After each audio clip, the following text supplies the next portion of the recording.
بسم اللہ الرحمن الرحیم۔ السلام علیکم۔ ہمیشہ جوڑنے کی کوشش کیجیے، توڑنے کی نہیں۔ دنیا میں سوئی بن کر رہیں، کینچی بن کر نہیں، کیونکہ سوئی دو کو ایک کر دیتی ہے اور کینچی ایک کو دو کر دیتی ہے۔ خوش رہیں اور خوشیاں بانٹیں۔ مشکل دستک دے تو خوف زدہ نہ ہو، آگے بڑھ کر دروازہ کھول دیں، کیونکہ کامیابی ہمیشہ مشکل کا بھیس بدل کر آتی ہے۔ اگر لوگ آپ کو ضرورت کے وقت یاد کرتے ہیں تو برا مت مانیں، انہیں مطلبی بھی نہ کہیں، کیونکہ چراغ کی ضرورت اندھیرے ہی میں پڑتی ہے۔ آج انشاءاللہ سورۃ طٰہٰ کی آیت نمبر 125 سے سٹارٹ کریں گے۔ اس کا ترجمہ اور تفسیر تفہیم القرآن سے بیان کروں گی، جو اہل سنت جماعت کے لیے ہے۔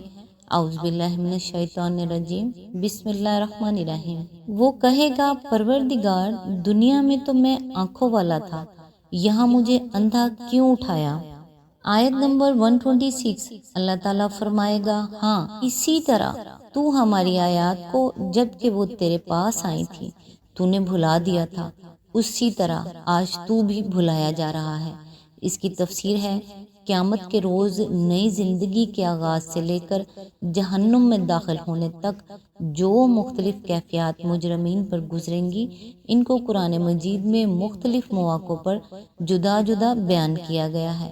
ایک کیفیت یہ ہے کہ لَقَدْ كُنْتَ فِي غَفْلَةٍ مِّنْ هَٰذَا فَكَشَفْنَا عَنْكَ غِطَاءَكَ فَبَصَرُكَ الْيَوْمَ الْحَدِيدُ، یعنی تو اس چیز سے غفلت میں پڑا ہوا تھا، اب ہم نے تیرے آگے سے پردہ ہٹا دیا ہے، آج تیری نگاہ بڑی تیز ہے، یعنی تجھے خوب نظر آ رہا ہے۔ سورہ قاف آیت نمبر 22۔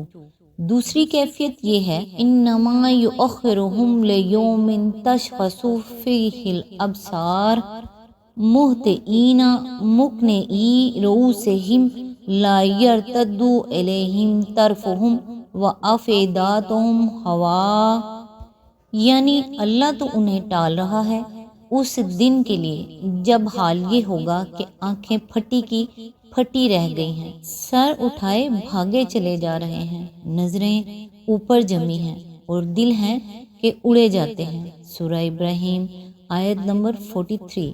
تیسری کیفیت یہ ہے، وَنُخْرِجُ لَهُ يَوْمَ الْقِيَامَةِ كِتَابًا يَلْقَاهُ مَنشُورًا اقرأ کتابک کفیٰ بنفسک اليوم علیک حسیبا، یعنی اور قیامت کے روز ہم اس کے لیے ایک نوشتہ نکالیں گے جس سے وہ کھلی کتاب پائے گا، پڑھ اپنا نامہ اعمال، آج اپنا حساب لگانے کے لیے تو خود ہی کافی ہے۔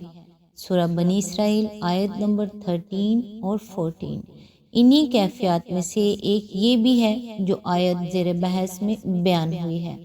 معلوم ایسا ہوتا ہے کہ خدا کی قدرت سے یہ لوگ آخرت کے ہولناک مناظر اور اپنی شامت اعمال کے نتائج کو تو خوب دیکھیں گے، لیکن بس ان کی بینائی یہی کچھ دیکھنے کے لیے ہوگی، باقی دوسری حیثیتوں سے ان کا حال اندھے کا سا ہوگا، جسے اپنا راستہ نظر نہ آتا ہو، جو نہ لاٹھی رکھتا ہو کہ ٹٹول کر چل سکے، نہ کوئی اس کا ہاتھ پکڑ کے چلانے والا ہو، قدم قدم پر ٹھوکریں کھا رہا ہو اور اس کو کچھ نہ سوچتا ہو کہ کدھر جائے اور اپنی ضروریات کہاں سے پوری کرے۔ اسی کیفیت کو ان الفاظ میں ادا کیا گیا ہے کہ جس طرح تو نے ہماری آیات کو بھلا دیا تھا، اسی طرح آج تو بھلایا جا رہا ہے، یعنی آج کوئی پرواہ نہ کی جائے گی کہ تو کہاں کہاں ٹھوکریں کھا کر گرتا ہے اور کیسی کیسی محرومیاں برداشت کر رہا ہے، کوئی تیرا ہاتھ نہ پکڑے گا، کوئی تیری حاجتیں پوری نہ کرے گا اور تیری کچھ بھی خبر گیری نہ کی جائے گی۔ آیت نمبر 127۔ اس طرح ہم حد سے گزرنے والے اور اپنے رب کی آیات نہ ماننے والے کو دنیا میں بدلا دیتے ہیں اور آخرت کا عذاب زیادہ سخت اور زیادہ دیر پا ہے۔ اس کی تفسیر ہے، اشارہ ہے اس تنگ زندگی کی طرف جو اللہ کے ذکر یعنی اس کی کتاب اور اس کے بھیجے ہوئے درس نصیحت سے منہ موڑنے والے کو دنیا میں بسر کرائی جاتی ہے۔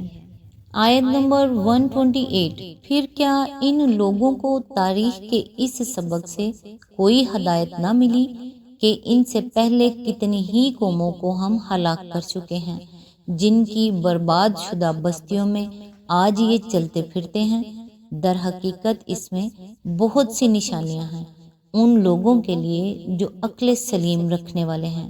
اس کی تفسیر ہے، یہ اشارہ ہے اہل مکہ کی طرف جو اس وقت مخاطب تھے، یعنی تاریخ کے اس سبق میں آثار قدیمہ کے اس مشاہدے میں، نسل انسانی کے اس تجربے میں۔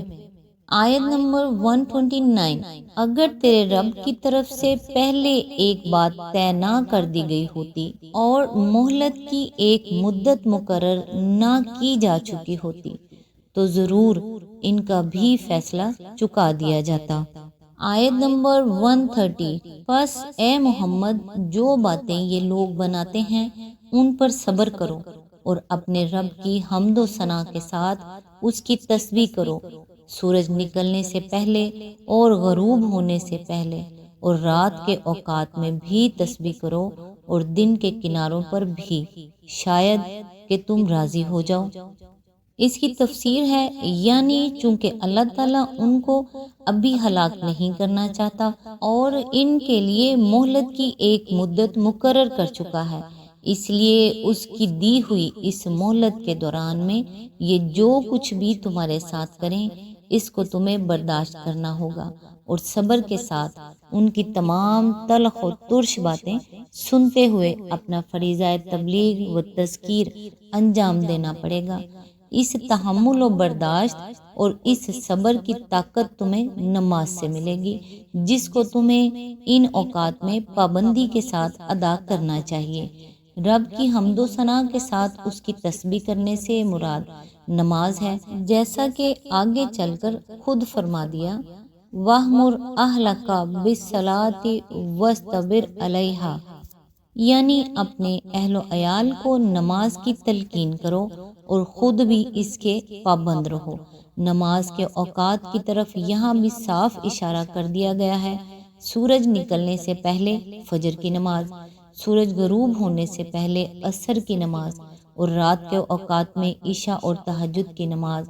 رہے دن کے کنارے تو وہ تین ہی ہو سکتے ہیں، ایک کنارہ صبح ہے، دوسرا کنارہ زوال آفتاب اور تیسرا کنارہ شام، لہٰذا دن کے کناروں سے مراد فجر، ظہر اور مغرب کی نماز ہی ہو سکتی ہے۔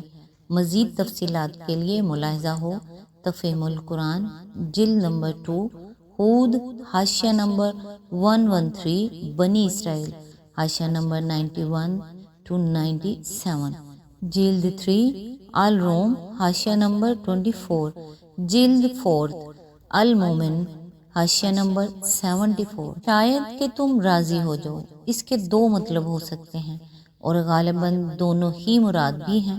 ایک یہ کہ تم اپنی موجودہ حالت پر راضی ہو جاؤ، جس میں اپنے مشن کی خاطر تمہیں طرح طرح کی ناگوار باتیں سننی پڑ رہی ہیں، اور اللہ کے اس فیصلے پر راضی ہو جاؤ کہ تم پر ناحق ظلم اور زیادتیاں کرنے والوں کو ابھی سزا نہیں دی جائے گی، وہ داعی حق کو ستاتے بھی رہیں گے اور زمین میں دندناتے بھی پھریں گے۔ دوسرا مطلب یہ ہے کہ تم ذرا یہ کام کر کے تو دیکھو، اس کا نتیجہ وہ کچھ سامنے آئے گا جس سے تمہارا دل خوش ہو جائے گا۔ یہ دوسرا مطلب قرآن میں متعدد مقامات پر مختلف طریقوں سے ادا کیا گیا ہے۔ مثلاً سورہ بنی اسرائیل میں نماز کا حکم دینے کے بعد فرمایا، عَسَىٰ أَن يَبْعَثَكَ رَبُّكَ مَقَامًا مَحْمُودًا، یعنی توقع ہے کہ تمہارا رب تمہیں مقام محمود پر پہنچا دے گا، آیت نمبر 79۔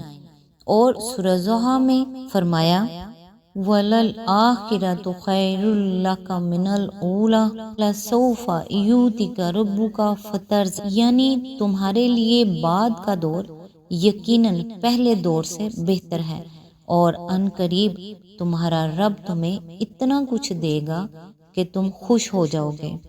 آج تک کے لیے بس اتنا ہی، نیکسٹ انشاءاللہ آیت نمبر 131 سے سٹارٹ کریں گے۔ تب تک کے لیے دعاؤں میں یاد رکھیے گا۔ اللہ حافظ۔